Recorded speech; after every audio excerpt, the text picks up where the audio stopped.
का तर त्या दोघांच्याही मायबापाने आत्महत्या केली आहे, चौघांच्याही मायबापाने आत्महत्या केली आहे, विठ्ठलपंत कुलकर्णींनी आणि त्यांच्या पत्नी सौभाग्यवती रुक्मिणीताई कुलकर्णी दोघांनी आत्महत्या केली आहे. देहत्याग म्हणजे आत्महत्याच ना.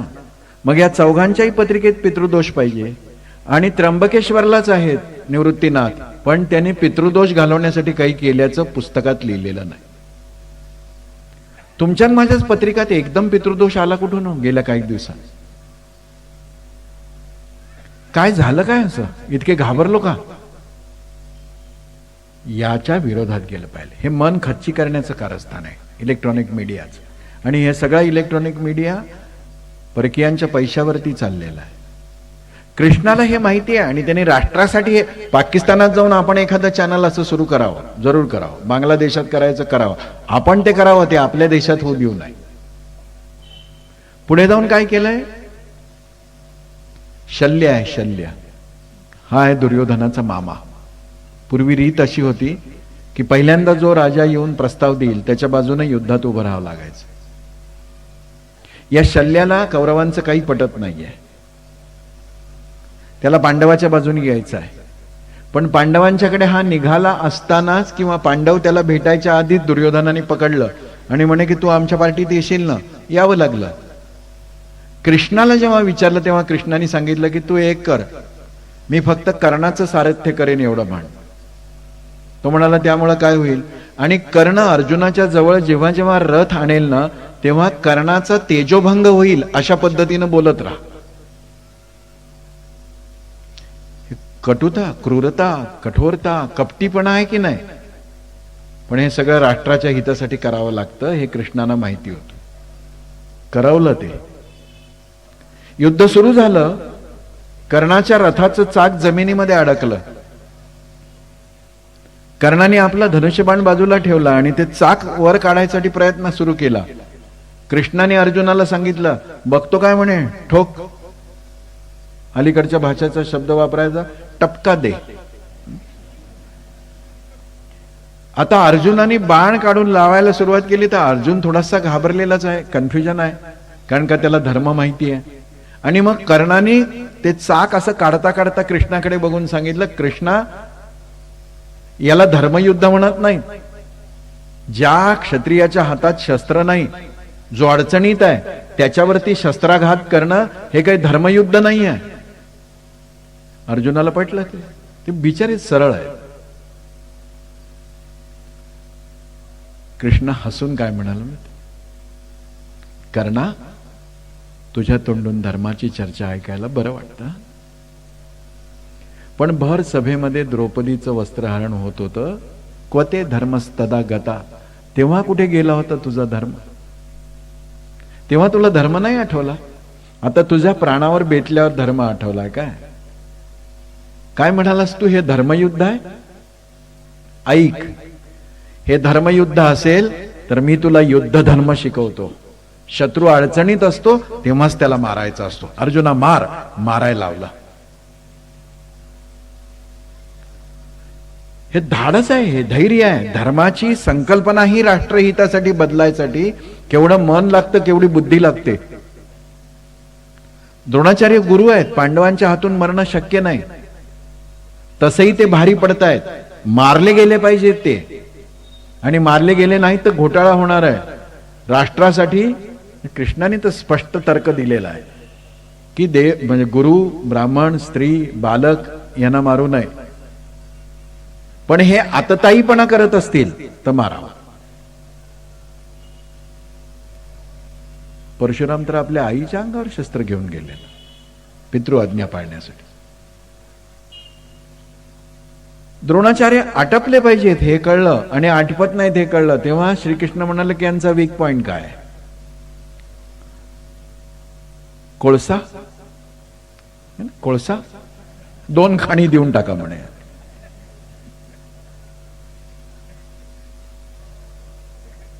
कृष्णाने ओळखलं की अश्वत्थाम्यावर फार प्रेम आहे आणि या पोराच्या प्रेमासाठीच हा तपस्वी ब्राह्मण राजदरबारात जाऊन चाकरी करायला लागला, इतका पतित झाला. ब्राह्मणाची मुख्य दीक्षा मागणे आहे भिक्षा. त्यांनी फार वैभवात राहायची इच्छा करायचीच नाही, निस्पृह राहायला पाहिजे. आणि त्याचं पोट भरण्याची जबाबदारी समाजाची आहे. समाज काही त्याच्यावर उपकार करत नाही आणि तो दीन नाही, लाचार नाही. मग तो निस्पृह आहे ना, तर त्याला निस्पृहासारखं वागता आलं पाहिजे. द्रोणाचार्य हे पहिले गृहस्थ आहेत, त्यांनी ट्युशन क्लासेस सुरू केले आणि ही स्पॉइल्ड एंटायर एज्युकेशनल सिस्टीम. आणि आता बाजार आहे आपल्या अवतीभोवती. म्हणायला पाहिजे होतं मी नाही येणार शिकवायला, पण अश्वत्थाम्यासाठी त्यांचा जीव कळवळला. आणि म्हणून लक्षात ठेवा, एका मर्यादे पलीकडची पुत्रेषणा सुद्धा घातकच आहे. वित्तेषणा लोकेषणा वाईटच, पण मर्यादे पलीकडे आपण प्रत्येक बाप एका टर्निंग पॉइंटवर धृतराष्ट्र होतोच. त्यावेळेला सावध असलं पाहिजे. कृष्ण होते म्हणून स्वतःच्या पोरांकडून ऋषीमुनींचा अपमान झाल्यावर आपल्या कुळाचा नाश होत असताना शांतपणे बघत राहिले. असामान्य धैर्य आहे. आणि मग इकडे ठरलं की अश्वत्थाम्याला काहीतरी झालंय अशी बातमी पसरली पाहिजे. काहीतरी झालंय म्हणण्यापेक्षा अश्वत्थामा मेलाय अशीच बातमी गेली पाहिजे. अश्वत्थामा हता सगळ्या रणभूमीवरती गेली बातमी, द्रोणाचार्यापर्यंत गेली. पण नुसती बातमी पसरून श्रीकृष्ण थांबलं नाही. श्रीकृष्णाला माहिती होतं की अश्वत्थामा ही बातमी ऐकून त्याच्यावर विश्वास ठेवणार नाही, ते कन्फर्म सोर्स कडनं तपासून घेणारी बातमी. मग सगळ्यात कन्फर्म सोर्स कोण? सत्यवचनी धर्मराज, महात्मा धर्मराज. एक वेळ दुसरी कोणतीही नशा उतरते, महात्मेपणाची नशा लवकर उतरत नाही. ते म्हणे की धर्मराजाकडे येणार द्रोणाचार्य आणि म्हणणार, का रे धर्मराजा, अश्वत्थामा खरंच मारला गेला युद्धात? म्हणून कृष्णाने ही बातमी पसरवल्याबरोबर पहिल्यांदा जाऊन धर्मराजाची गाठ घेतली. आणि ही गाठ घेत असताना आणखीन एक कारस्थान केलं. कौरव पक्षातला एका माहुताला बोलवलं, तुझा हत्ती घेऊन ये म्हणून. किती इन्फॉर्मेशन, किती डाटा कलेक्ट केला असेल बघा. त्या हत्तीचं नाव आहे अश्वत्थामा. आणि त्या माहुताला सांगितलं की तुझा हत्तीचे दिवस भरलेले आहेत, संपणार आहे तो. आणि इशारा केलाय, हातात शस्त्र घ्यायचं नाहीये, इशाऱ्याने मारलाय तो. अश्वत्थामा नावाचा हत्ती मारलाय. ते म्हणे जा आता तुझं झालं का? आणि धर्मराजाला येऊन सांगितलं की द्रोणाचार्य येतील, विचारतील की अश्वत्थामा खरंच मेलाय, तू हो म्हणून सांग. आता हे महात्मा पण चढलं त्यांच्या डोक्यात. ते म्हणाले की असं नाही, मी खात्री करून घेईन मगच सांगेन, मी खोटं नाही बोलणार. ते असं विधभर त्यांचा रथ जमिनीवरून चालायचं. कृष्णाने सांगितलं की ठीक आहे, कन्फर्म कर. माहुताला हाक मारली, इकडे रे, तुझा हत्ती कुठे आहे? तो म्हणे मेला. असं नाव काय होतं तुझ्या हत्तीचं? तो म्हणाला अश्वत्थामा. धर्मराजा ऐकलं का, अश्वत्थामा मेला? धर्मराज म्हणाले पण तो हत्ती मेला. मग कृष्णाने सांगितलं की कळलं बाबा तुझे महात्मे, पण नौखालीमध्ये मुस्लिम गुंडांच्याकडून हिंदू स्त्रियावर अत्याचार होत असताना प्रतिरोध न करता आपल्या वेण्या गळाभोवती आवळून आत्महत्या करा म्हणणारं महात्मे पण, आणि तुझं महात्मे पण सारखंच आहे बाबा. इतकं तरी कर, अश्वत्थामा हता मोठ्यांदी म्हण, आणि नरोवा कुंजरोवा हळू म्हण. आधी नरोवा कुंजरोवा म्हणू नको, आधी अश्वत्थामा हता हा म्हण. बघा कशी डिप्लोमॅट. पॉलिसी एकच आहे, ऍप्लिकेशन बदललं तर किती विपरीत परिणाम होतात. मंथरेला पण ही अटकळ माहिती आहे. म्हणून ती जेव्हा कैकेयीकडे जाते आणि दशरथाकडून वर मागायला लावते, तेव्हा म्हणते की 2 वर माग, भरताला राज्याभिषेक, रामाला वनवास. कैकेयी म्हणते हो. हो काय म्हणते म्हणे, नीट ऐक, पहिल्यांदा म्हण रामाला वनवास. ती म्हणे हो चुकीचं आहे, रामाला वनवास म्हणू नको पहिल्यांदा. ती म्हणे का? रामाला वनवास असं म्हटलं आणि दशरथ राजाने प्राण सोडले तर भरताला राज्याभिषेक राहून जाईल ना. म्हणून पहिल्यांदा भरताला राज्याभिषेक, त्याच्याकडनं हो, कबूल कबूल कबूल 3 वेळा, मग रामाला वनवास. आता आटपला म्हातारा तरी काय फरक पडतो आपल्याला. बघा काय, आधी नरोवा कुंजरोवा म्हणू नको, आधी अश्वत्थामा हता म्हण. म्हटलं धर्मराजाचा रथ जमिनीला टेकला इतकं खोटं बोलल्यामुळं. कृष्ण म्हणाला की मला परवा नाही, तुझं महात्म्य पण थोडं जमिनीवर आलं तरी चालेल, देशाचं हित कशात आहे? देशाचं हित सर्वतोपरी आहे. हा सूर्य, हा जयद्रथ. अर्जुनाला काही कारण होतं का? जयद्रथाला मी सूर्यास्तापर्यंत नाही मारलं तर अग्निकाष्ठ भक्षण करेन. कृष्ण म्हणाला ठीक आहे, आता चूक केली, निस्तरतो मी. मग सूर्य झाकण्याची लीला म्हणजे काय केलं?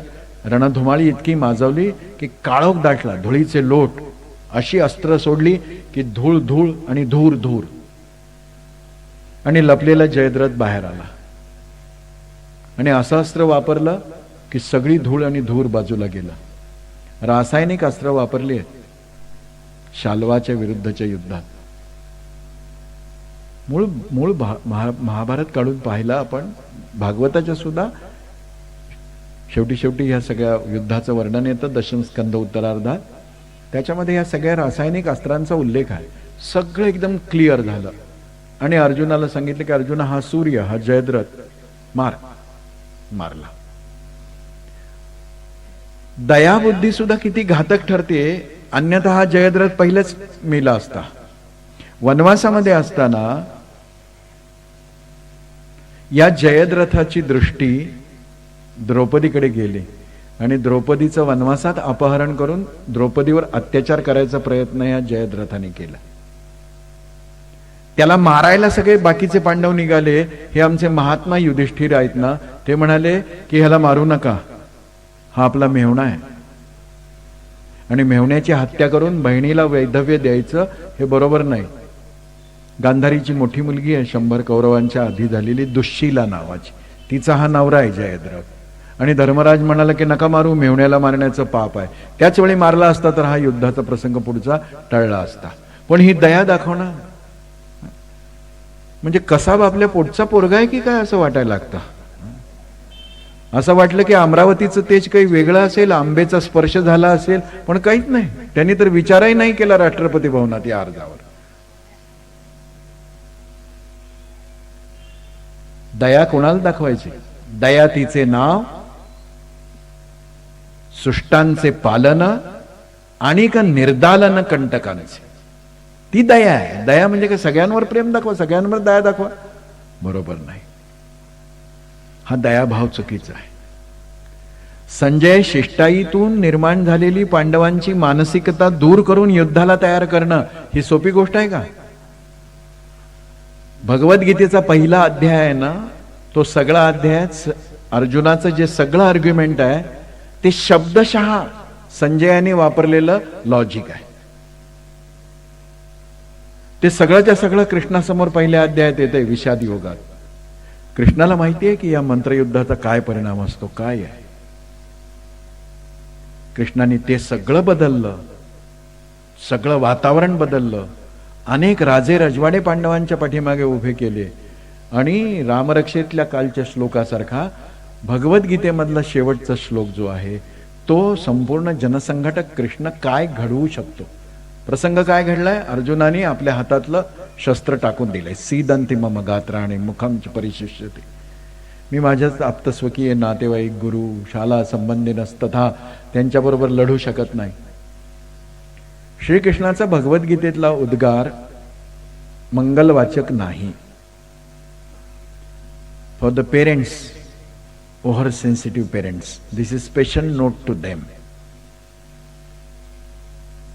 मुलांचं मन दुखवायला नको. मरा, मग मरा. बाल मानसशास्त्राचं भूत इतकं ह्या मुलांची खेळणी, खाणी आणि औषधं निर्माण करणाऱ्या कंपन्यांनी पालकांच्या डोक्यावर बसवलेत. मंत्रयुद्धात आहेत ते. कृष्णाचा पहिला शब्द मांगलिक नाहीये, शुभाशीर्वाद देणारा नाहीये, प्रेमाने पाठीवरून हात फिरवणारा नाहीये.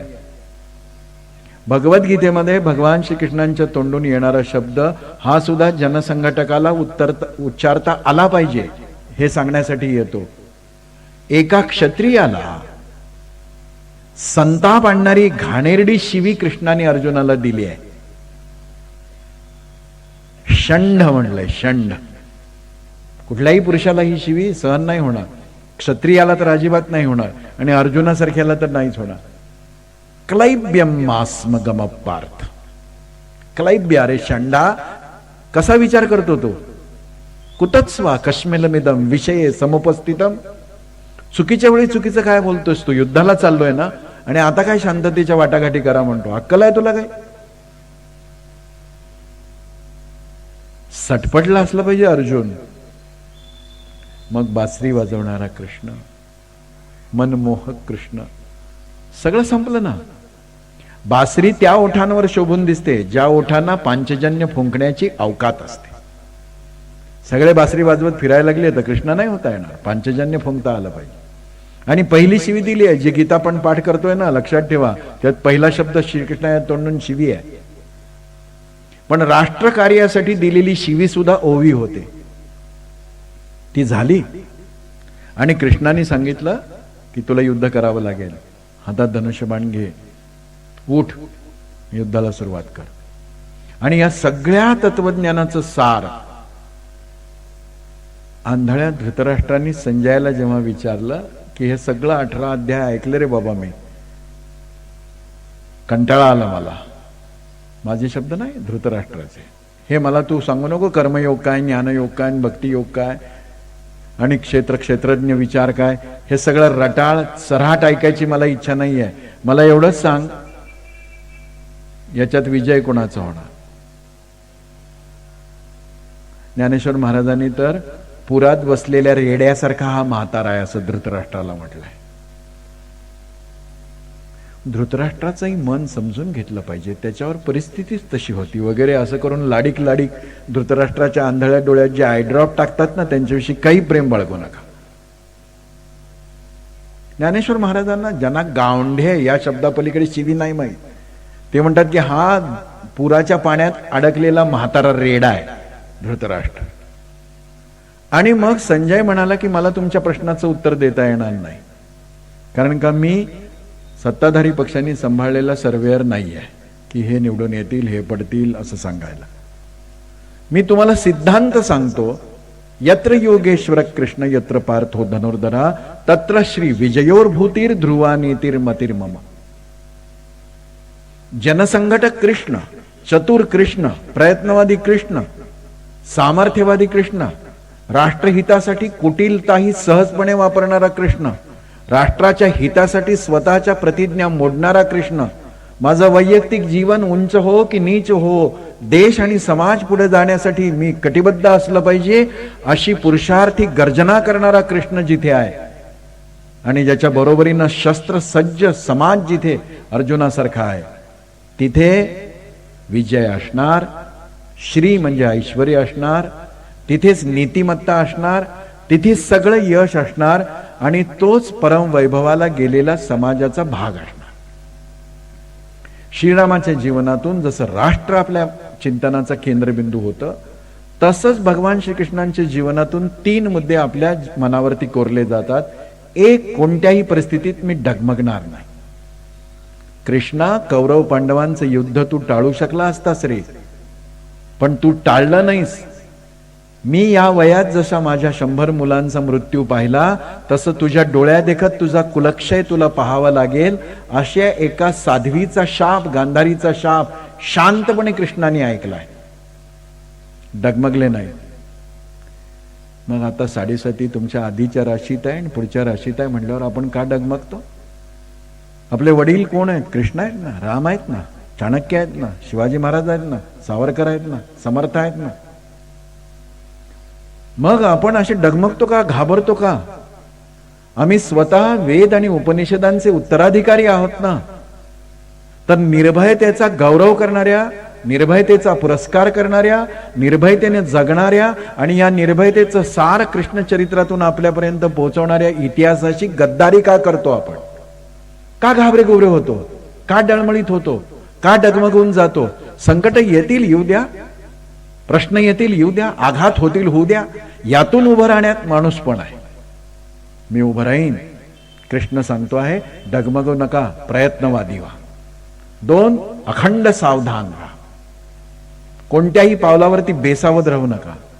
आणि 3, तुमच्या कोणत्याही वैयक्तिक गोष्टीपेक्षा समाज हित सर्वतोपरी आहे. आणि ते समाज हित जो आपल्या जीवनामध्ये ठेवतो, कोणत्याही उपवासा तापासाशिवाय कृष्ण साक्षात्कार दिल्याशिवाय राहत नाही. आणि असा कृष्णाचा साक्षात्कार पुन्हा झोपेत आपल्याला कधी होत नाही, ध्यानाला बसल्यावर होत नाही, जागेपणी आरशासमोर उभं राहिल्यानंतर होतो आणि आपणच श्रीकृष्णासारखे दिसायला लागतो. चला, पुरुषार्थाचा संकल्प करा आणि लवकरात लवकर आपल्या घरातल्या आरशामध्ये आपण कृष्णासारखे दिसायला लागू या क्षणाची वाट बघा. तोपर्यंत आपल्याला खरं सुख म्हणजे काय कळणार नाही. त्या सुखाचा मूलमंत्र उद्या संध्याकाळच्या शेवटच्या सत्रामध्ये आपण पाहू. तोपर्यंत वाणीला विराम. धन्यवाद. विभूतींकडे बघण्याचा आमचा दृष्टिकोन बदलला, ही एक सार्वत्रिक प्रतिक्रिया माझ्या कानावर आली. तुम्ही आम्हाला नवी दिशा दिली असं आता तुषारजी म्हणाले, पण हिशोब किताब नीट असावा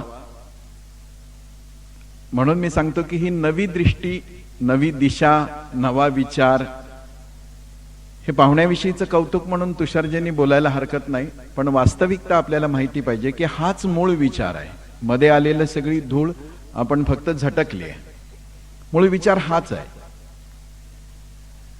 एक प्रश्न निर्माण होतो यातून की मग ईश्वराच्या अस्तित्वाविषयी काय म्हणायचं. ईश्वराचं अस्तित्व असतंच, आहेच. ते वेगवेगळ्या पद्धतीनं आपण आपापल्या परीनं समजून घेण्यासाठी वेगवेगळ्या आकारामध्ये, रूपामध्ये, नावानी, रंगानी समजून घेत असतो. पण शेवटी आपण सगळेजण जाणार आहोत उपनिषदांच्याकडे, वेदांच्याकडे. आणि वेदांनी या ईश्वरी तत्वाचं जे वर्णन केलेलं आहे ते वर्णन अगदी नेमकेपणाने केलं आहे. आणि ते म्हणजे ते एक हिरण्मय स्वरूपातलं विश्वाचं आदि कारण आहे. It has no form, no name, no colour, no odour. पण ते मला जसंच्या तसं सापडत नाही, म्हणून मग मी त्याला माझ्या आवडीच्या रूपामध्ये बसवतो. हे बसवलंही पाहिजे. त्यामुळे एक लाभ काय होतो तर आपलं मन प्रसन्न होतं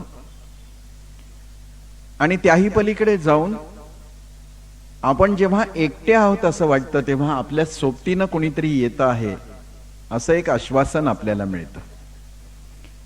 जेथे जातो तेथे तू माझ्या सांगाती चालविशी हाती धरोनिया असं जेव्हा तुकोबाराय म्हणतात तेव्हा ही चालवणारी व्यक्ती आहे का, तर चटकन भाविक माणूस उत्तर देतो हो. आणि ती व्यक्ती ते विभूतिमत्व म्हणजे देव. पण वेद आणि उपनिषद म्हणतात की तू व्यक्ती आणि विभूती म्हणशील तर तुझ्यापेक्षा वेगळी होईल. तू आणि तो ह्याच्यामध्ये द्वैत आहे असं वाटायला लागेल. मग तू करुणा भाकावी आणि त्यांनी धावून यावं अशी एक मानसिकता निर्माण होईल. तर वेदांनी सांगितलं की अशी शक्ती जी निरंतर तुझ्या बरोबर चालते असं तुला वाटतं, ती तुझ्या बरोबर चालत नसून तुझ्या आतच आहे.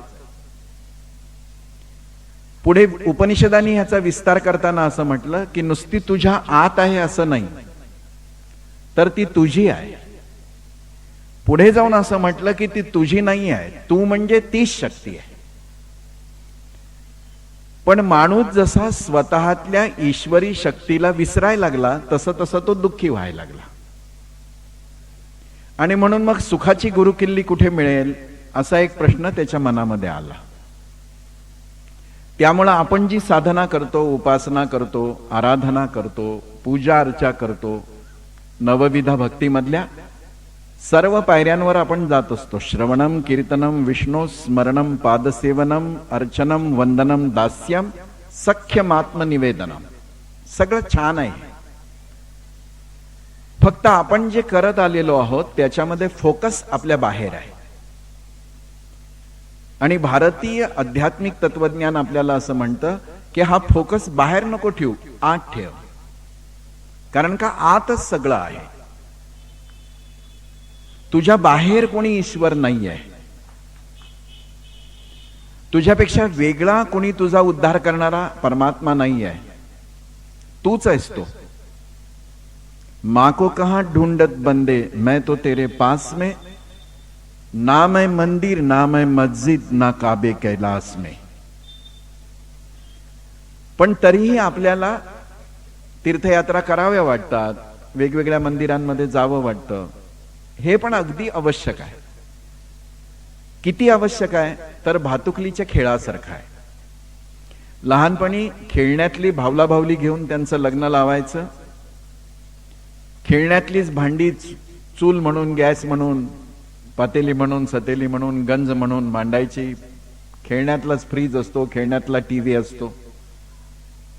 आणि हा खेळणपाणीचा प्रकार, भातुकलीचा प्रकार जरूर केला पाहिजे, कारण का त्यामुळे मनाला वळण लागतं संसार करायचं. पण लग्नाचं वय झाल्यानंतरही भावलाभावली घेऊन जर कोणी बसलं तर आपण त्याला वेडा नाही एकदम म्हणणार, पण असं म्हणू की जरा वयाला शोभेल असं वागणं.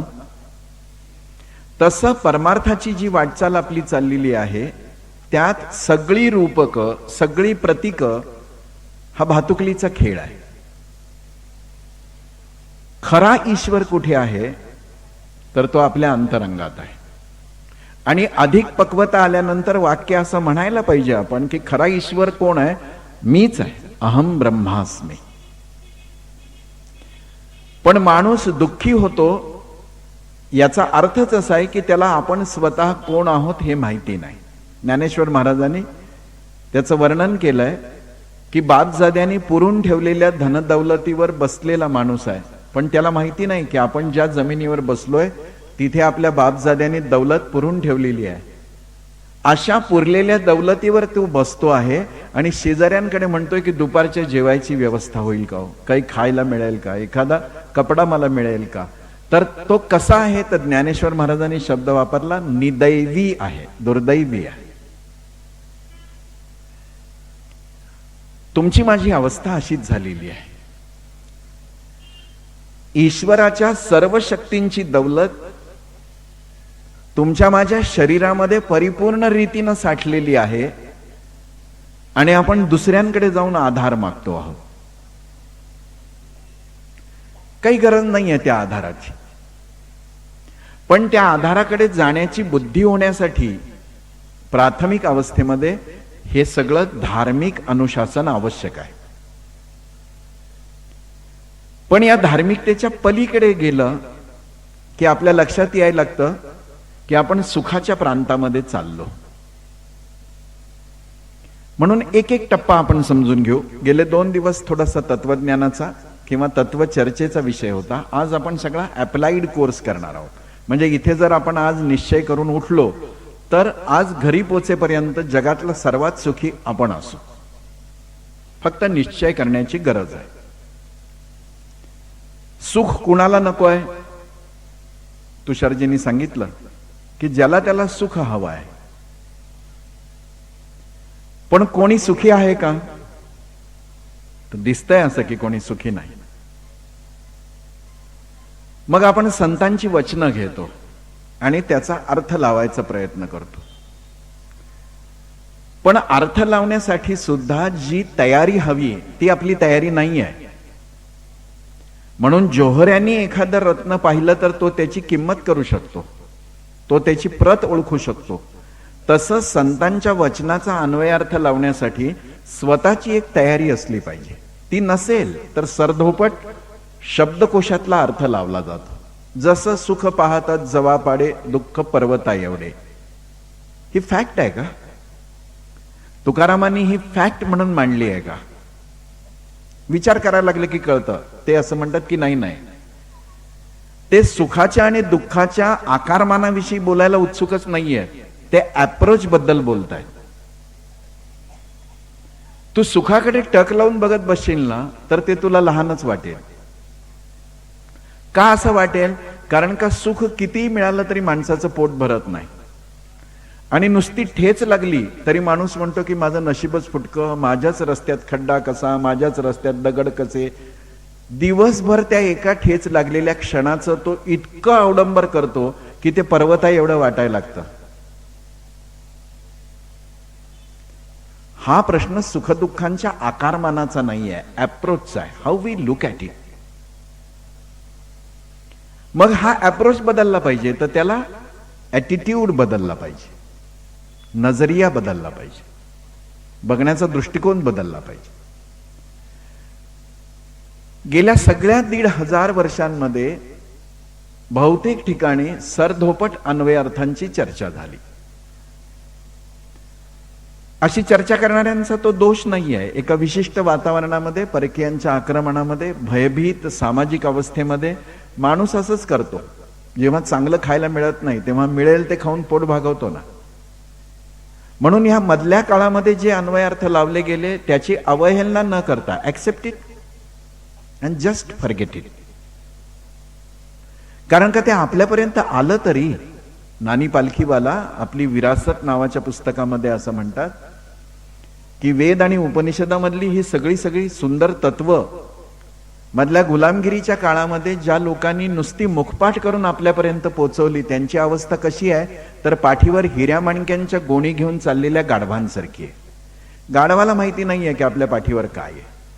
हा पण गाढव हा शब्द ओझं वाहण्याच्या अनुषंगाने आहे.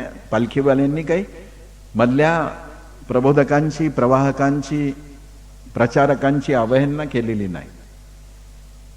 पण त्यांच्याविषयी आपण कृतज्ञ असलं पाहिजे, कारण का त्यांनी निदान रस्त्यात फेकून न देता आपल्यापर्यंत ही सगळी फिलॉसॉफी आणली.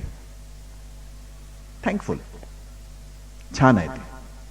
पण आता आपण एका स्वतंत्र देशाचे नागरिक आहोत. वेगवेगळ्या क्षेत्रामध्ये, भौतिक क्षेत्रामध्ये आपण अचंबित करणारं यश मिळवलेलं आहे. आपण स्वतःकडे बघण्याचा दृष्टिकोन बदलला पाहिजे. आणि ह्या सगळ्या तत्वांचा अर्थ काय होतो म्हणून समर्थ रामदासही असं म्हणतात की जगी सर्व सुखी असा कोण आहे, विचारी मना तूची शोधून पाहे. म्हणजे जगामध्ये सर्व सुखी असं कोणी नाही. कन्क्लुजन काढलं. हे गुलामीचं कन्क्लुजन आहे. स्वतंत्र हिंदुस्थानातल्या, स्वतंत्रपणाने विचार करू शकणाऱ्या आणि आपल्या परंपरेकडे डोळस पाहणाऱ्या, भाबडेपणाने बघायची, भोळेपणाने बघायची, अंधतेने बघण्याची गरज नाही. या सगळ्या वाटचालीत जे चुकीचं आपल्या समाजात आलंय ते उखडून फेकून दिलं पाहिजे. ते धर्माचं आहे असं सांगून जर कोणी आपल्यावर थोपवायचा प्रयत्न करत असेल तर त्या धर्मासह ते नाकारलं पाहिजे. कारण का धर्म असं काही चुकीच्या गोष्टी सांगत नसतो. हे कधीतरी आपल्याला कळालं पाहिजे. आपण निर्भय झालं पाहिजे.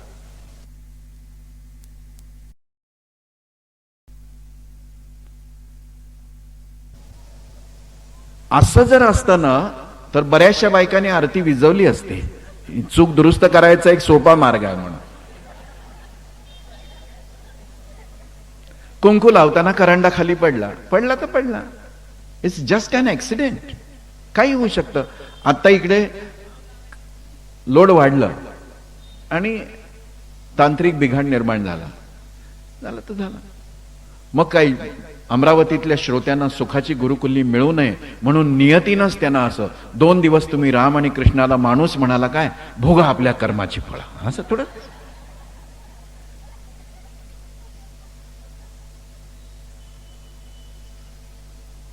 जगी सर्व सुखी असा कोण आहे याचा दुबळा हिंदू जेव्हा अन्वयार्थ लावतो तेव्हा कोणीच नाही असं म्हणतो.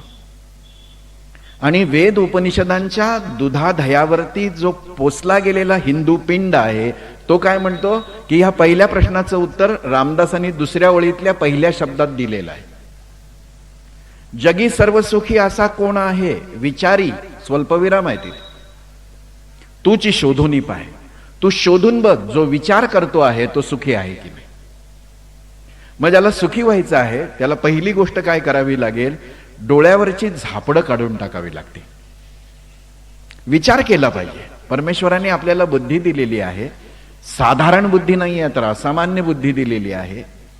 केवळ अंतःप्रेरणेने चिंतनाच्या पातळीवरती ग्रहगोलांची अंतर मोजणारे आपले पूर्वज होते. आज आपण कसे काय रडके झालो, एवढे इतके दुबळे कसे झालो, इतके घाबरायला कसे लागलो. छोट्या छोट्या पालच अंगावर पडली, पालच चुकचुकली, अमकत झालं, भर दुपारी 12 वाजता बाहेर जावं का, आज अमावस्या आहे तर सुरू करावं का. कोणी आपल्याला सांगितलं की अमावस्या वाईट असते आणि पौर्णिमा खूप चांगली असते. कोणी सांगितलं की पाल आपल्या अंगावर पडल्यानंतर अशुभ असतं. हे सगळं धार्मिक दृष्ट्या दुबळ्या मानसिकतेचं लक्षण आहे. मग मी विचार करायला सुरुवात केला पाहिजे की जगामध्ये सगळे सुखासाठी धडपडत आहेत आणि कोणीच सुखी होताना दिसत नाही. याचं कारण काय आहे? याचं कारण सुखाचं शॉर्टेज नाही आहे, तर याचं एक स्पष्ट कारण आहे की आम्ही रुपयाच्या शिक्का असतो त्याची एक बाजू मागतो आहोत. कशी मिळेल? म्हणजे आम्हाला नोट पाहिजे आहे, पण आम्हाला फक्त गांधीजींची बाजू पाहिजे आहे, पाठीमागची बाजू नको, किंवा पाठीमागची बाजू पाहिजे, गांधीजींची बाजू नको. आपल्याला नाही मिळवता येणार ते. कारण सुख नावाची जी गोष्ट आहे ना, ती दुःखाबरोबरची ट्विन आहे, ती जोडूनच येते. त्यामुळे सुख मागितलं की दुःख येणार, दुःख आलं की सुख येणार. आणि सुख दुःखाच्या ऊन सावलीचा खेळ आपण असं म्हणू शकू का कधीतरी की कधीच रात्र होऊ नये? नाही म्हणता येणार. निसर्गाच्या विरुद्ध आहे ते. एकदाही पाऊस पडू नये नाही म्हणता येणार. फार फार तर पावसाळ्यातच तो भरपूर पडावा इथपर्यंत म्हणता येईल. पण मला पाऊस अजिबात आवडत नाही, मी जिवंत असेपर्यंत पाऊस पडू नये असं नाही. पाऊस पडणार, ऊन वाटणार, थंडी सुटणार. जे काही निसर्गामध्ये आहे मागे पुढे होऊ शकतो तो कालावधी, पण मला स्वतंत्रपणाने असं काही मागता येणार नाही. मी पोटभर श्रीखंड खाईन, पोटभर नाही, असं बोट घातलं तर बोटाला लागावं, नरड्यापर्यंत येईल इतकं खाईन, आणि मला अजीर्ण झालं नाही पाहिजे असं नाही होणार. त्यामुळे सुख मागतो आहोत तेव्हा दुःख येणार आहे, कारण का हे जुळं आहे. मग दुसरा पायरीवर विचार येतो की मग माणसाने सुख मागूच नाही का? मागू नाही. त्यातही भारतीय माणसांनी मागायचं झालं तर सुख कशाला मागायचं? त्याला मागण्यासारखं आणखीन एक मोठं गोष्ट परमेश्वराकडे आहे, नियतीकडे आहे, निसर्गाकडे आहे, म्हणजे स्वतःकडे आहे. आणि ती गोष्ट आहे आनंद. सुखाचा पर्यायी शब्द आहे दुःख, दुःखाचा पर्यायी शब्द आहे सुख, आनंदाला पर्यायी शब्दच नाही. आणि त्यामुळं आपल्याला जर काही मिळवायचं असेल तर आनंद मिळवायचा आहे, आणि तो मिळाल्यानंतर सुख आणि दुःख दोघंही एकदम डिफ्यूज होऊन जातं आणि आपण कायम आनंदाच्या अवस्थेत राहतो. आनंदाचे डोही, आनंद तरंग, आनंदाची अंग, आनंदाचे. मग हे सगळं समजून घ्यायचं असेल तर आपल्याला पहिल्यांदा काय नीट समजायला पाहिजे की जगामध्ये सुख नावाची गोष्ट नाही आहे, कारण का दुःख नावाची पण गोष्ट नाही. आणि जर सुख आहे असं म्हटलं तर दुःख पण आहे, आणि दुःख आहे असं म्हटलं तर सुखही आहे. हे खरं तर दोन्हीही हातात हात घालून येणारे सवंगडी आहेत. त्यांना येऊ द्यावं, जाऊ द्यावं, त्यांच्या त्यांच्या मर्जीने जगू द्यावं. मी कोणत्या अवस्थेमध्ये जायचं आहे, मला माझं डेस्टिनेशन काय आहे, माझं आनंदाचं स्टेशन मला गाठायचं. I am least interested in happiness and sorrows. It may come, it may go. मला काही देणं घेणं नाही आहे त्याच्याशी, मी तर तिकडे जाणार आहे. मला नवरात्रामध्ये रोज अंबाबाईचं दर्शन घ्यायचं आहे ना, तर अंबाबाईचं दर्शन हे माझं डेस्टिनेशन आहे. मग खड्डे होते का, धूळ होते का, ऊन होते की डांबर बाहेर आलं होतं की खडेच खूप होते की आणखीन घाण खूप होती, मी त्याच्याशी कशाला अडकून बसतोय? माझं ठिकाण काय तिथे आहे. अंबाबाईच्या देवळात गेल्यानंतर पाय धुवायची सोय आहे. तसं पहिल्यांदा हे आपण समजून घेतलं पाहिजे की आनंदाच्या मुक्कामाला आपण निघालेले सगळे आहोत, आपण आनंद यात्री आहोत. मग हे तरी कोणी ठरवलं? कारण जन्माला येणारा प्रत्येक जीव जन्मतः आनंद स्वरूपच आहे. जो कोणी असं म्हणतो ना मी दुःखी आहे, त्यांनी दुःख मागून घेतलेली आहे, हट्टाने मागून घेतलेली आहे. पहिल्यांदा एक विचार पक्का ठोकून आपल्या डोक्यामध्ये घालूयात की जगामध्ये आपण आपल्याला ठरवल्याशिवाय दुसरं कोणीही आपल्याला दुःखी करू शकत नाही. आपणच आपल्याला दुःखी करत असतो. यश अपयश, चांगलं वाईट, 100%, 50%, या सगळ्या गोष्टी इतक्या इरिलेव्हंट आहेत त्या आनंदाच्या साम्राज्याच्या दृष्टीने. मग भगवद्गीता काय म्हणते? मी तुला सुखी करणार नाहीये, मी तुला आनंदी करणार आहे. तू जर मला काया वाचा मन देऊन टाकलीस तर मी तुला आनंद देणार आहे. माऊलींचे शब्द असे आहेत की काया वाचा मने जो सेवक होईल इयेचा, तो स्वानंद साम्राज्याचा चक्रवर्ती करी. मग हा आनंद मला मिळवायचा आहे, तोही बाहेर जाऊन मिळवायचाच नाहीये, माझ्यातच आहे, मीच आहे. मग आपल्याला सगळी जीवनशैली बदलावी लागेल. आणि जीवनशैली बदलत असताना काही संकल्पना स्पष्ट कराव्या लागतील, काही पक्क्या करून घ्याव्या लागतील, काही आपल्या आपल्या चिंतनाने आत्मसात कराव्या लागतील. त्यातली पहिली गोष्ट अशी आहे की 100% आपण धार्मिक आहोत. आता आपल्याला आध्यात्मिक होण्याची गरज आहे. आपण धर्माचा एवढा सगळा प्रयोग केला, इतकी वर्ष छानच केला, यशस्वीरित्या केला. पण नुसतं धार्मिक असण्याने आनंदी कोणी होत नाही, त्याला आध्यात्मिक असावं लागतं. पण हा अध्यात्माचा प्रांत धार्मिकतेचं अनुशासन पाळल्याशिवाय येत नाही.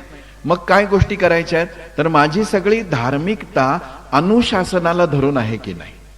सुखी व्हायचं आहे ना, सुखाची गुरुकिल्ली पाहिजे ना, तर पर्सनॅलिटी डेव्हलपमेंटच्या कोर्समध्ये मिळणाऱ्या ह्या ट्रिक्स नाही आहेत, इट्स अ प्रोसेस. 7 सवयी सांगितल्या आणि तुम्ही यशस्वी झाला. 7 हॅबिट्स मी जाहिरात पाहिली आहेत. किती सोपं आहे ना. 1000 रुपयात आयुष्यात माणूस यशस्वी होत असेल तर अशा कोर्सेसमध्ये यशस्वी कोण होतं, तो कोर्स कंडक्ट करणारा. आणि आपल्याला काय ज्ञान मिळतं की 3 दिवसात असं यशस्वी होता येत नाही, म्हणजे काहीतरी मिळतंच. धार्मिक अनुशासन म्हणजे काय? सध्या आम्ही जे धर्माचरण करतो आहोत ना, तेही बेंगरूळ स्वरूपाचं करतो. काही त्याला दिशा नाही, काही त्याला अधिष्ठान नाही, काही त्याच्यामध्ये आपण बैठक मारून बसलेलो आहे अशी आसन सिद्धी नाही. साधी पूजा करायची आहे ना, तर त्यासाठी सुद्धा एक अनुशासन असावं लागतं. ते आपण थोडंच पाळतो, नाही पाळत. एकतर घरी पूजा करण्याची पद्धत हळूहळू कमी होत चालली आहे. जी कोणी पूजा केली जाते ती बहुधा घरातल्या महिला करतात. त्यांचं निम्म लक्ष असतं गॅसवर, निम्म लक्ष असतं देवात. म्हणजे बहुतेक बायका पूजा करताना देवांना गॅसवर ठेवलेलं असतं. याला म्हटलेलं आहे विक्षेपपूर्ण धार्मिकता. ह्याचं काही फळ नाही मिळत. तुम्हाला इतकं समाधान आहे की टीपॉय पुसला, फर्निचर पुसलं, टीव्ही पुसला, देव पुसले, दॅट्स ऑल राईट. ही पूजा नाही आहे. त्या पूजेमध्ये मन शांत आहे का क्षणभर तरी? मन आनंदी आहे का क्षणभर तरी? मन प्रसन्न आहे का? नाही आहे. कारण का इतक्या विवंचनांमधून आपण ती पूजा करत असतो. मारून मुटकून चाललेलं आहे आपलं. मग पूजा नाही केली, आज गुरुवार, मग गुरुवारी पूजा केलीच पाहिजे, शुक्रवारी नाही केली तर चालतं नाही, एकादशी दिवशी तरी पांडुरंगाला तुळस. हे सगळं जे काही आहे ना, द्विधा, संभ्रमित, विषादग्रस्त मानसिकतेचं लक्षण आहे. मी कित्येक माझे मित्र बघतो मोटरसायकलवरून चाललेले असतात आणि मंदिरापाशी गेले ना की मोटरसायकलचा स्पीड थोडा कमी करतात आणि पायातल्या जोड्यातले म्हणजे पायात जोडे आहेत तर जोड्यातल्या जोड्यात पायाची बोटं अशी जवळ घेतात. म्हणजे का, तर त्यांना असं वाटतं की बूट काढले असं देवाला वाटेल. पण देवाला हे चामडं चालत असेल इतकं डोक्यापासून पायापर्यंत, तर तुझ्या पायातल्या जोड्याचं चामडंही देवाला चालत नाही असं नाही. ते पायात ठेवून नमस्कार करणार, तू आत तर जात नाहीयेस. बघा, कोणतीही गोष्ट आम्ही अनुशासनाने करत नाही. आणि अनुशासन विहीन धार्मिकता हे पाखंडच आहे. म्हणून आपण कोणीही भक्त नाही आहोत. आपल्याला भक्ताचं कॉस्ट्युम घेणं जमलेलं आहे, मेकअप करणं जमलेलं आहे. भक्त म्हणजे जो देवापासून विभक्त नाही तो. कोण आहे हो देवाशी जोडलेला? देवत्वाशी राहू द्या, देवाशी. मग माझी पूजा वेदळेपणाने होते. पोथी, अरे बापरे, ते पोथीचं वाचणं मी बघतो ना, इतक्या भरभर वाचत असतात की दासगणू महाराजांना वाटतं ह्याच्यापेक्षा एका अध्यायात गजानन महाराजांची सगळी स्टोरी सांगितली असती बरं झालं असतं. काही केलं तरी मी एक अध्याय वाचणारच. नाही वाचलं तर गजानन महाराजांची पॉप्युलॅरिटी कमी होते काय? नको वाचू. नामा म्हणे ग्रंथ श्रेष्ठ ज्ञानदेवी, एक तरी ओवी अनुभवावी. स्थिरतेने एक ओवी वाचली तरी गजानन महाराजांना पुरते. मग आम्ही ते वाचतो वाघ मागे लागल्यासारखं. कित्येकाने तर टाइम टेबल बसवलेला आहे. अंघोळ करताना अथर्व शीर्ष, कणिक तिंबताना व्यंकटेश स्तोत्र. काय चाललंय हे? असा परमार्थ असतो. पुत्राचे अनंत अपराध, माता काय मानी तयाचा खेद. किती वेळा सांगितलं रे, तू जाता जाता एवढं काम कर, साधं लाईटचं बिल भरायला तुला येत नाही. पुत्राचे अनंत अपराध, माता काय मानी तयाचा खेद. संपलं ना. खेदाशिवाय तुझ्या आयुष्यात काय आहे, तुझ्या पोराच्या आयुष्यात काय?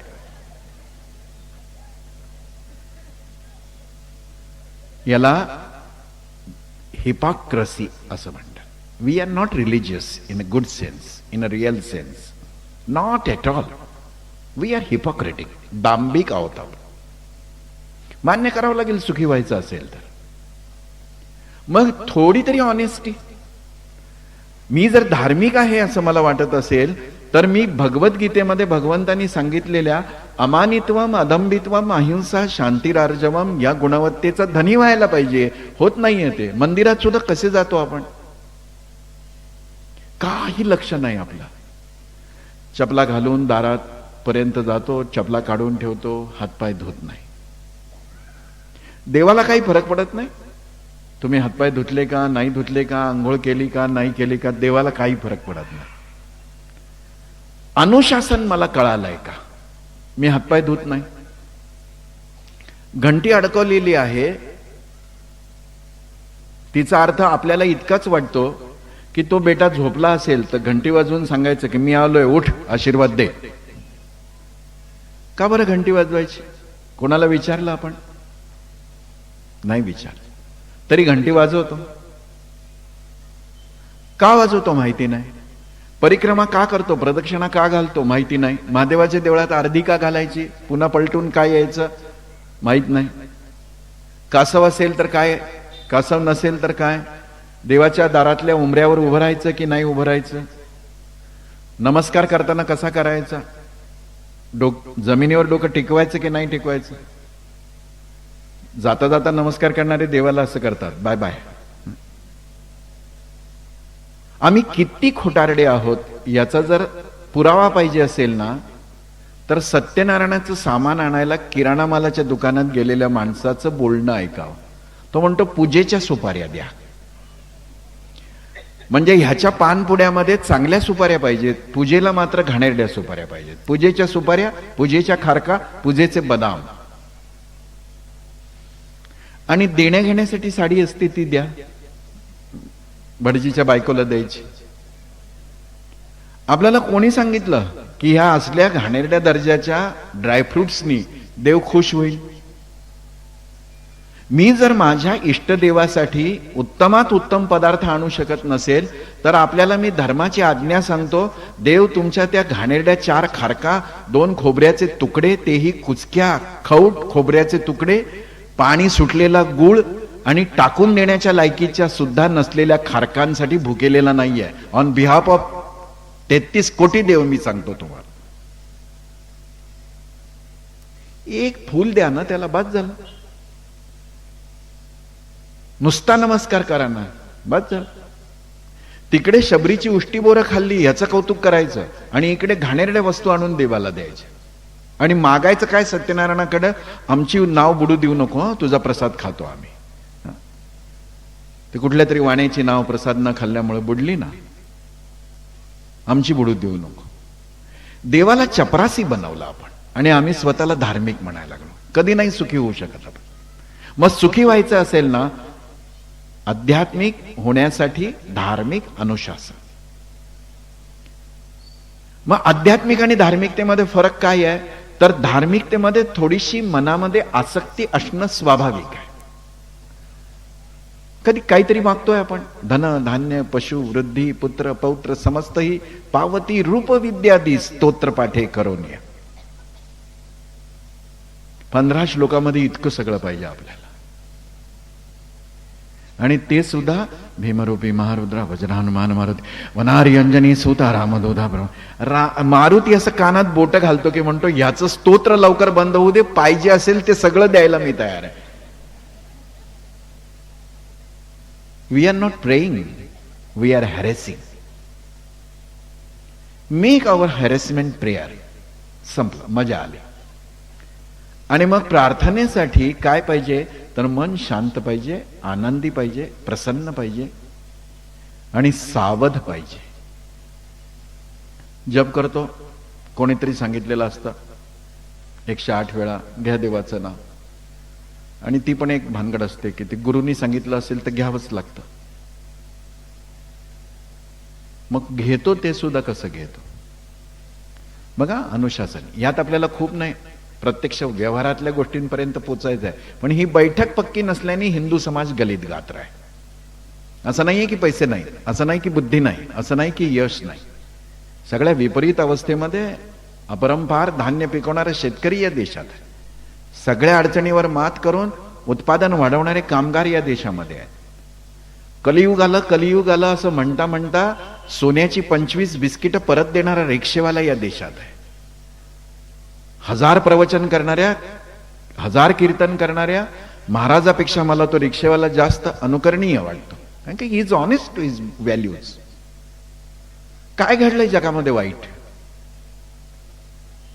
पण मग आपल्याला हे सगळं जर मिळवायचं आहे तर आपला ऍटिट्यूड बदलायचा आहे ना. तर जप कसा करतो? कबीरांनी सांगितलं, माला तो कर्मे फिराय, जीभ फिराय मुख माही.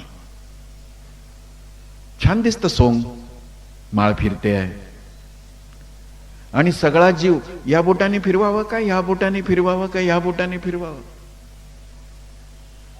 कोणी सांगितलं तुला फिरवायला? तुला माळ घेऊन जप केलाच पाहिजे अशी काही सक्ती आहे का? जकात दिली पाहिजे, 5 वेळा नमाज पडला पाहिजे अशी काही सक्ती आहे? माळ फिरवली पाहिजे. मग या बोटाने फिरवलं तर काय होतं, अंगठ्याने फिरवलं तर काय होतं? डोकं घालून काही ना काहीतरी चर्चा करत राहायची. आवश्यक काय आहे? देवाचं नाव घेणं. सगळ्या बोटाने एकदम फिरवणं, देवाला काय गुदगुल्या होतात का?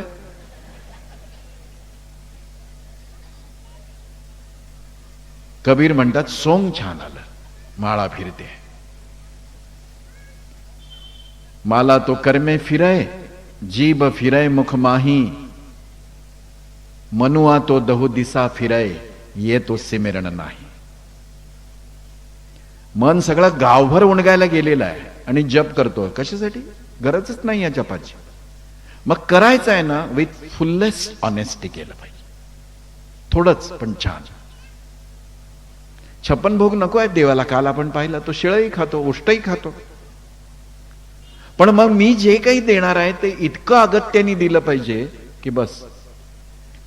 आणि सर्वात शेवटी यातला विचार असा आहे की हे सगळं मी बाहेर का करतो आहे, कारण का हळूहळू मला आत उतरायचं आहे. आमचं सगळं लक्ष बाहेर आहे. चारोधाम यात्रा केल्या, तीर्थयात्रा केल्या, मग आलो, मग माउंड घातलं, मग गावाला जेवण घातलं. हिंदूंचा सगळा परमार्थ शेवटी खाण्यावर येऊन थांबतो.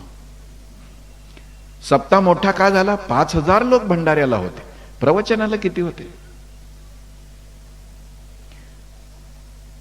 मी विदर्भामध्ये आणखीन एक परमार्थाचं उपांग पाहिलं, मला मोठं आश्चर्य वाटलं. भंडाऱ्या दिवशी जर आपल्या मुलाला किंवा सुनेला ऑफिसमधनं सुट्टी नाही मिळाली ना, तर त्याचा टिफिन घरी घेऊन जातात लोक. जगाच्या पाठीवर असं कुठे घडत नाही, फक्त विदर्भात घडतं.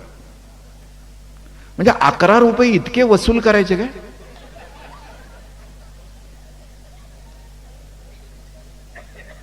खरं म्हणजे प्रसादाचा अर्थ काय होता? पंक्ती.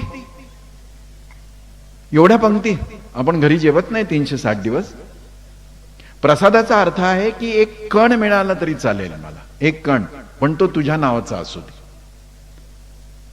आणि हे सुद्धा तुझ्या नावाचं म्हणताना बोट दुसरीकडे दाखवायचं सवयीनं. तो तुझ्या नावाचा असू दे, आतल्या ईश्वराच्या नावाचा. सगळ्यांनी हे सांगितलं. मग मला हे सगळं करायचं आहे तर आत उतरण्यासाठी. मग आत उतरायला सुरुवात झाली की आध्यात्मिक झालो आपण. तरी हे बाहेरचं करत राहायचं आहे, कारण का जसं पोलिसांना रोज परेड कंपल्सरी असते, तसं धार्मिकतेचं अनुशासन रोज केलंच पाहिजे.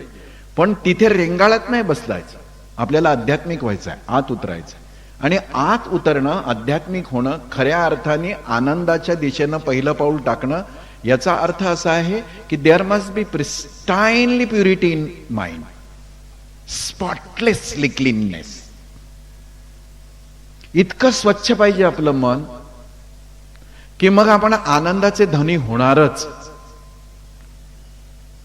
मग माझं मन स्वच्छ करायसाठी काय केलं पाहिजे, तर मला डिव्हिनिटीचा अनुभव घेतला पाहिजे, ईश्वरी तत्वाचा अनुभव घेतला पाहिजे. आणि तो अनुभव काय आहे, तर नीट आपल्या मनामध्ये साठवून ठेवा हे शब्द की परम शांतता याच्या पलीकडे ईश्वरी तत्व नाही. तो खोड्या करत नाही, तो मस्ती करत नाही, तो दंगा करत नाही, तो फलाना करत नाही, तो काही करत नाहीये, त्याला वेळच नाहीये करायला. तो आहे एक अतिशय नीरव शांत अवस्था.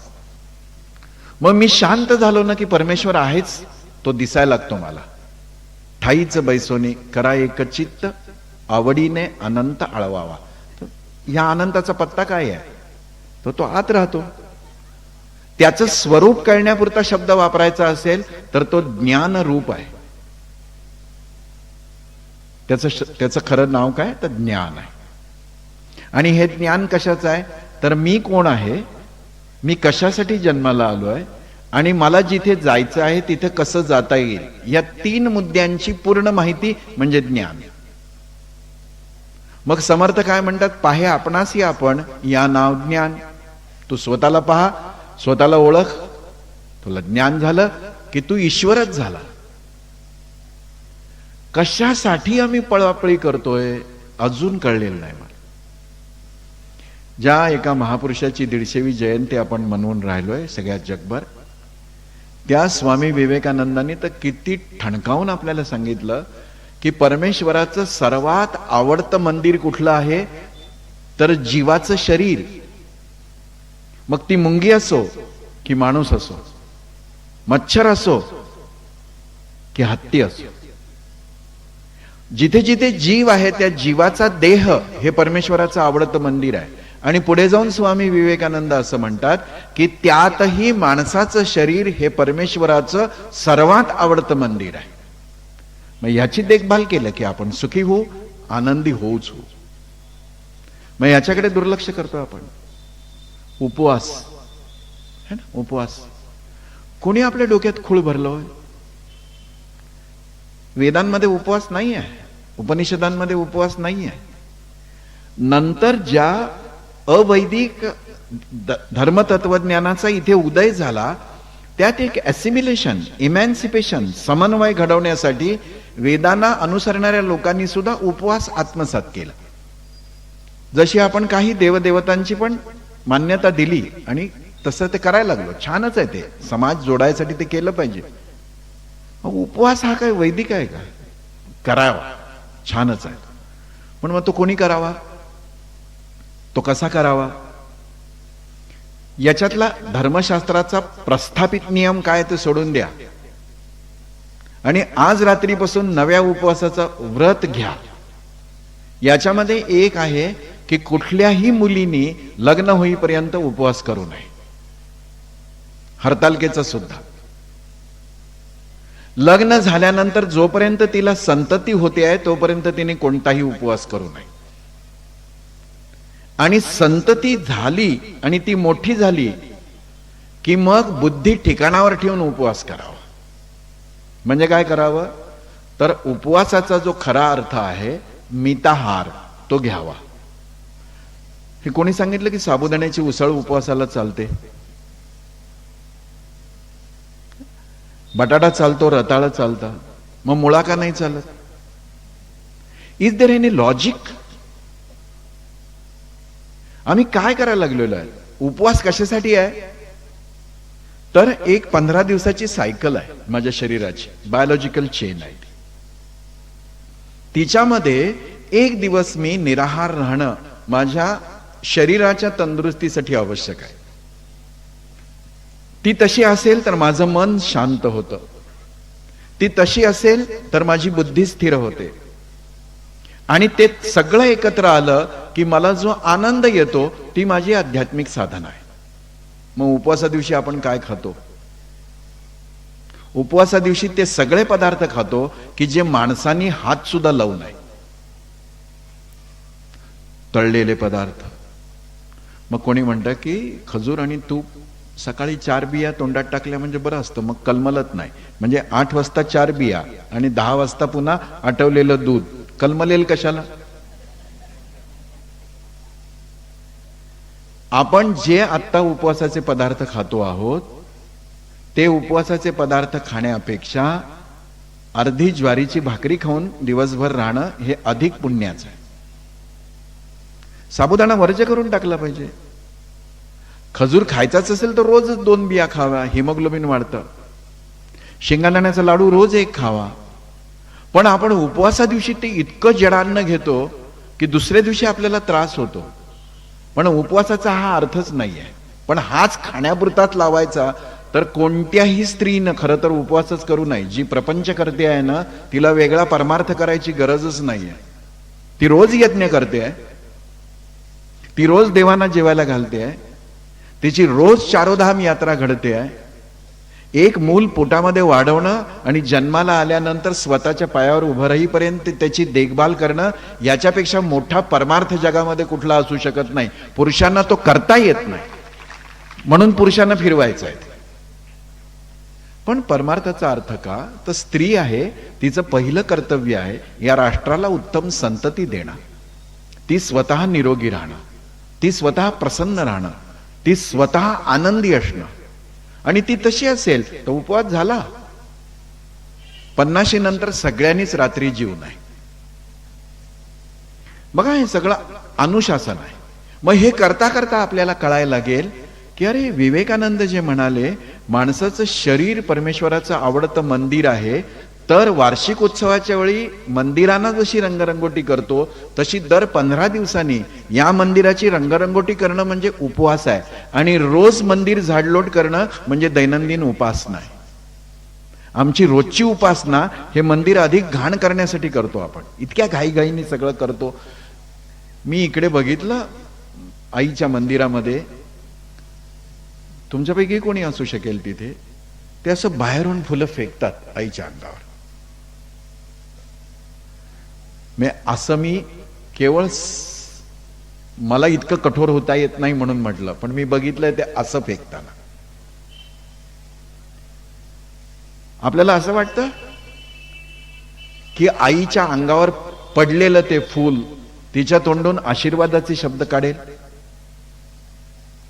अंगावर पिणारं मूल जर त्याला हलकीशी दाताची कणी आली असेल आणि ते किंचित दात लागला आईला, तर आई झटकन त्याला आपल्या छातीपासून बाजूला करते. जन्म देणारी आई जिला रोज बघतो आपण, आणि त्या आईवर फूल फेकून मारत असताना ती आपल्याला शाबासकी देत असेल का? कुठला धर्म शिकला तुम्ही? का बरं? फूल समर्पण आहे ना. ऋतू कालोद्भवानी फलानी पुष्पाणी समर्पयामी, की फेकून मारायचं? कशी प्रसन्न होईल ती? मुळात असं काही आईच्या पायावर समर्पित करायचं असेल ना, तर सगळ्यात टवटवीत फुल आहे आपलं अस्तित्व. ते वाहिलं की दुसरी फुलं घ्यायची गरजच नाही. तिनेच निर्माण केलेली फुलं तिलाच द्यायची. आपलं कौतुक काय? आणि त्यातही काल म्हणल्यासारखं दुसऱ्याच्या बंगल्यातून काढून आणलेली, याचा काहीच उपयोग नाही. घरातल्या देवांना लावलं जात असलेलं हळदी कुंकू लावण्याची पद्धत मी बघतो ना, तेव्हाही वाटतं की हा धर्म नाही कळला. म्हणून काय, सिनेरिओ बदलायला पाहिजे, आपल्याला ऍटिट्यूड बदलायला. कसं लावतात गंध, कसं कुंकू लावतात, कसं हळद लावतात, कसा बुक्का लावतात. एवढीशी मूर्ती असते, त्याला फासता तो हळदी कुंकू, मग त्याच्या डोळ्यात जात नाही, त्या नाकातोंडात जात नाही, तो गुदमरत नाही. कारण आपल्या सगळ्यांना 100% माहिती आहे तो देव नाहीच आहे, तो दगड आहे. मग तो दगडच असेल ना, तर त्याची प्रार्थना पूजा कशाला? म्हणून कबीर बाबांनी सांगितलं की मन एकाग्र कर. म्हणून विवेकानंदांनी सांगितलं की इकडे तो बसलाय, कस्तुरी कुंडली बसाय मृगढुंडे बदमाही, ऐसे घटी घटी राम है दुनिया देखे नाही. कशाला जावं लागतं अयोध्येला? इथला राम दिसला, इथला राम कळाला. बघा काय परमार्थ आहे तो. मग एकदा आपण धर्माच्या अनुशासनातून पारमार्थिकतेमध्ये म्हणजे स्पिरिच्युअलिटीमध्ये गेलो, म्हणजे अध्यात्मामध्ये गेलो, की आपल्या मनामध्ये सर्वात पहिला भाव काय निर्माण होतो? ते सुखाच्या दिशेने टाकलेलं पहिलं पाऊल, आणि तो आहे प्रसाद भाव.